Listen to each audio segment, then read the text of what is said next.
Hello friends, स्वागत है आपका आपके अपने YouTube channel AB study Avneesh Kumar में। मैं मुस्कान आप लोगों के लिए लेकर आई हूँ जियोग्राफी के मोस्ट इम्पोर्टेंट टॉपिक्स जो आप लोगों के यूपीपी एग्ज़ाम में बहुत ज़्यादा यूज़फुल होने वाले हैं।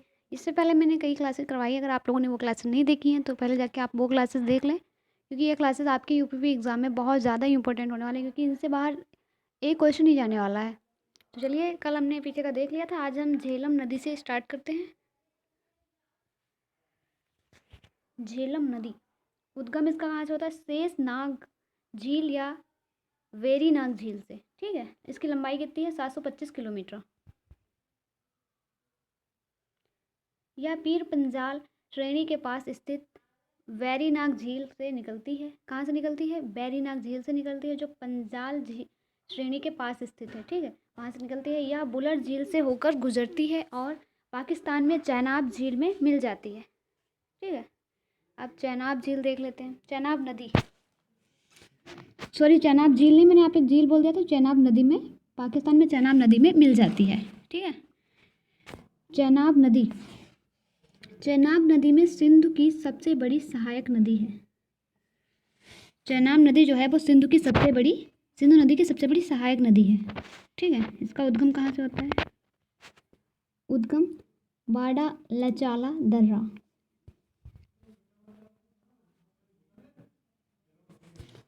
यह नदी चंद्र और भागा दो नदियों के हिमाचल प्रदेश में तांडी नामक स्थान पर मिलने से बनती है, इसलिए इसे चंद्रभागा के नाम से भी जाना जाता है। कुल लंबाई कितनी है? 1800 किलोमीटर।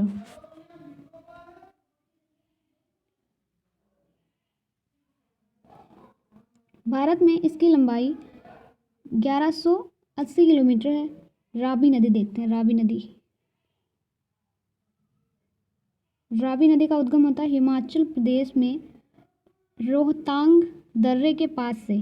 कहाँ से होता है? रोहतांग दर्रे के पास से। हिमाचल प्रदेश में यह नदी चंबा घाटी में बहती है। कौन सी नदी? रावी नदी।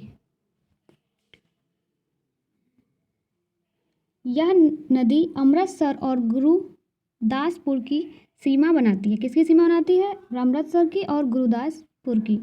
इसकी लंबाई कितनी है? 720 किलोमीटर। अब देखते हैं हम सतलज नदी। सतलज नदी उद्गम तिब्बत में मानसरोवर के पास राकसताल में से। ठीक है, कहाँ से? राकसताल से। ठीक है, भारत में प्रवेश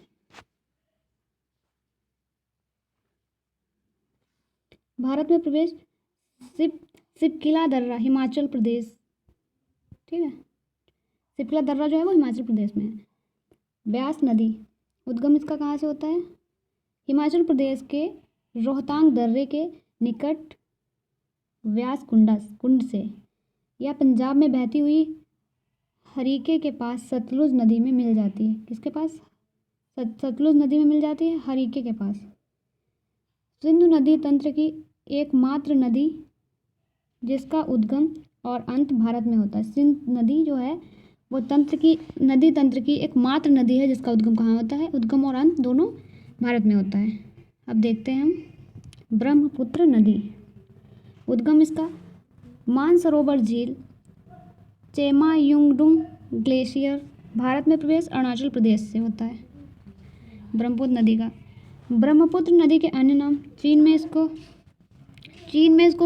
कहते हैं सांगपो। अरुणाचल प्रदेश में दिगंग, असम में ब्रह्मपुत्र, बांग्लादेश में जमुना। इसकी कुल लंबाई होती है 2900 किलोमीटर। भारत में कितनी होती है? 917 किलोमीटर। विश्व का सबसे बड़ा नदी द्वीप मांजुली इसी नदी पर स्थित है।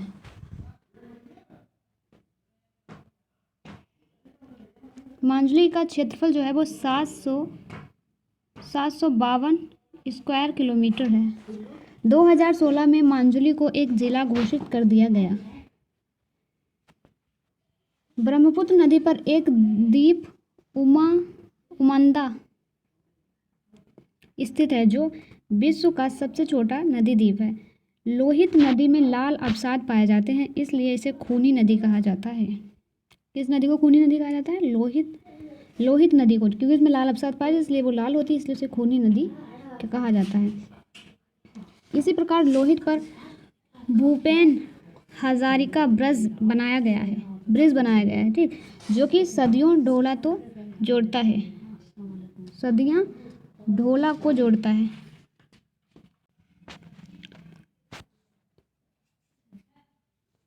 ढोला सदिया पुल की लंबाई 9.15 किलोमीटर, 9.15 किलोमीटर, ठीक है। ब्रह्मपुत्र की सबसे बड़ी सहायक नदी सुबनाश्री, कौन सी नदी है? सुबनाश्री नदी जो है वो लखीमपुर ज़िले में असम घाटी में बहती है। इसकी लंबाई जो है वो 442 किलोमीटर है।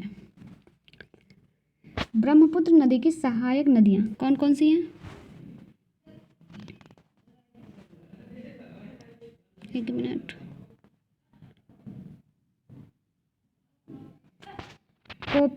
कोकिल, डिको, लहासा, याग, पालडुंग, लोहित, इतनी नदियां हैं ब्रह्मपुत्र नदी की सहायक नदियां।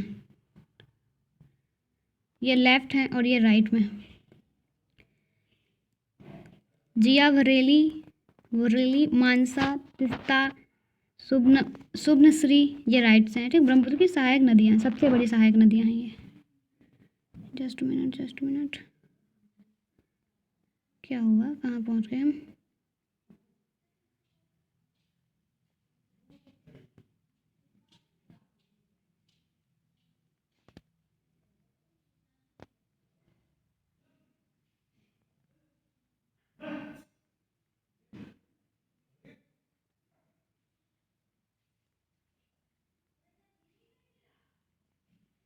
यहीं पे थे, ठीक। गंगा नदी तंत्र, गंगा नदी देख लेते हैं। गंगा नदी तंत्र, उद्गम इसका गोमुख ग्लेशियर उत्तराखंड से होता है। यह भारत के 5 राज्यों से होकर गुजरती है। इसका अपवाह क्षेत्र 15 राज्यों में है। बांग्लादेश में इसे पद्मा कहा जाता है, ठीक है। यह भारत की सबसे लंबी नदी है। 2008 में इसे राष्ट्रीय नदी घोषित कर दिया गया। यह नदी स्वच्छ होने वाली नदी है। गंगा नदी में बैक्टीरियोफेज नामक बैक्टीरिया पाया जाता है, जो गंगा नदी के पानी में मौजूद